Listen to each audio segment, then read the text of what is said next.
கிறிஸ்துவில் பிரியமானவர்களே, ஆண்டவராக இயேசு கிறிஸ்துவின் நாமத்திலே உங்கள் யாவரை வாழ்த்தி ஆசீர்வதிக்கிறேன்.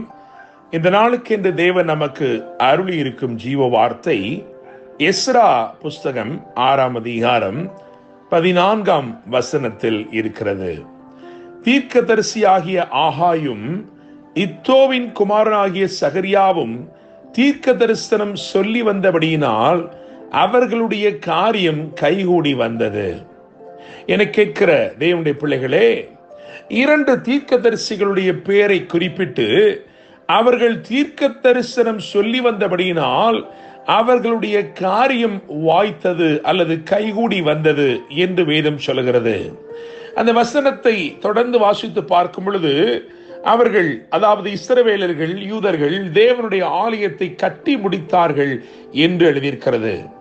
பெரிய மகிமை வெளிப்பட்டது. தேவனுடைய பிள்ளைகளே, சத்துரு உன் வாழ்க்கையிலே எவைகளை தகர்த்து தரைமட்டமாக்கினானோ அவைகளை திரும்ப கட்டி எழுப்பும் ஒரு நாளாக இந்த நாள் இருக்கிறது. தேவனுடைய பிள்ளைகளே, தேவ மகிமை, அதாவது பிந்தின பெரிய மகிமை வெளிப்படும் பொருட்டு நீங்கள் எவைகளை கட்டி எழுப்ப வேண்டுமோ அவைகளை கட்டி எழுப்பும் ஒரு நாளாய் இருக்கிறது. அதற்கு உங்களுக்கு கைகூடி வரும் என்று எழுதியிருக்கிறது. உங்கள் காரியங்கள் வாய்க்கும் என்று எழுதியிருக்கிறது. என கேட்கிற தேவனுடைய பிள்ளைகளே, இந்த தேவனுடைய ஆலயம் திரும்பவுமாய் ஒரு பெரிய மகிமைக்காய் கட்டி எழுப்பப்படுவதற்கு 2 தீர்க்கதரிசிகளின் தீர்க்க தரிசன வார்த்தைகள் உறுதுணையாய் இருந்தது என்று நாம் இந்த வசனத்தில் பார்க்கிறோம். இந்த நாள் நிச்சயமாகவே நான் நம்புகிறேன், விசுவாசிக்கிறேன், உங்களுடைய காரியங்கள் கைகூடி வரும் ஒரு நாளாய் இருக்கிறது. கர்த்தர் உங்களுடைய காரியங்களை இன்றைக்கு வாய்க்க பண்ணுவார். தேவனுடைய பிள்ளைகளே, நீங்கள் இந்த நாளிலே செய்கிற எந்த காரியமாக இருந்தாலும் தேவனுடைய நாமத்தின் மகிமைக்காக நீங்கள் செய்கிற காரியம் எதுவாயிருந்தாலும் அது வாய்க்கும் என்று கர்த்தருடைய நாமத்தினாலே நான் சொல்ல விரும்புகிறேன். என கேட்கிற தேவனுடைய பிள்ளைகளே, இவ்வளவு மகிமையான காரியம் செய்யப்பட்டிருக்கிறது. காரணம், சிறைப்பட்டு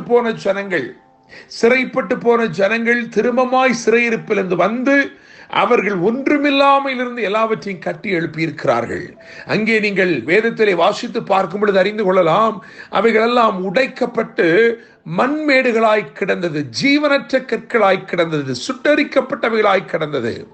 எனவே அவைகள் இன்றைக்கு ஒரு பெரிய மகிமையான ஆலயமாய் எழும்பி இருக்கிறது என்று சொன்னால் நிச்சயமாகவே இந்த காரியத்திலே கர்த்தருடைய ஒத்தாசை, கர்த்தருடைய பெரிய தயவு வெளிப்பட்டு இருக்க வேண்டும்.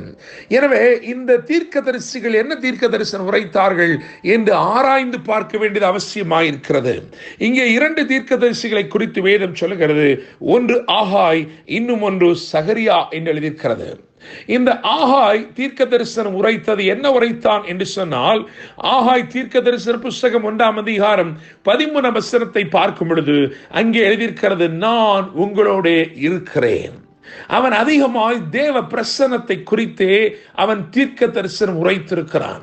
தேவனுக்கு பிரியமான காரியங்களை நாம் செய்ய முற்படும் பொழுது தேவன் அதிலே மகிழ்ச்சி அடைந்து எப்படி அதிலே அவர் வாசமாய் இருக்கிறார், அவருடைய பிரசன்னம் எப்படி நமக்குள் வசிக்கிறது என்பதை குறித்த தீர்க்க தரிசனத்தை அவன் உரைத்து தேவ ஜனத்தை திடப்படுத்தி இருக்கிறான்.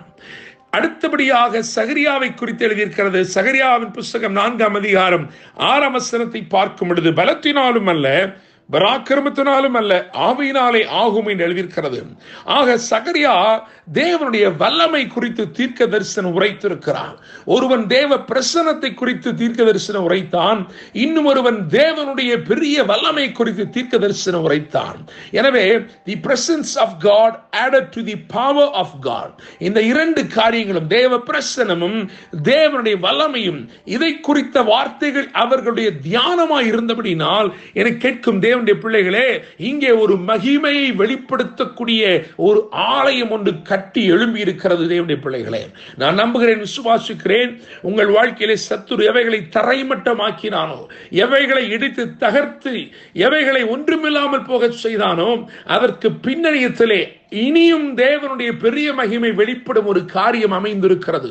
அதை அறிந்தபடியினால் தான் அதை முந்தி அவன் தரைமட்டமாக்குகிறான். என கேட்கும் தேவனுடைய பிள்ளைகளே, ஒரு பெரிய மகிமைக்காக தேவ திட்டம் அமைந்திருக்கிறபடினால் நான் நம்புகிறேன், விசுவாசிக்கிறேன், உங்கள் வாழ்க்கையிலே சத்துரு தரைமட்டமாக்கினவைகளை இன்றைக்கு தேவன் திரும்பமாய் எழுப்பும் நாளாய் இருக்கிறது.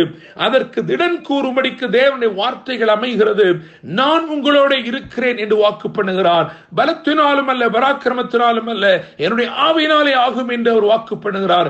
எனவே தேவ பிரசன்னமும் தேவனுடைய வல்லமையும் இணைந்து உங்கள் வாழ்க்கையிலே செயல்பட்டு உங்கள் காரியங்கள் கைகூடி வருவதற்கு அது உதவி செய்ய போகிற தேவனுடைய பிள்ளைகளே, இன்று நீங்கள் செய்கிற யாவையும் வாய்க்க செய்யும் ஒரு தேவன் உங்களோடு கூட இருக்கிறார்.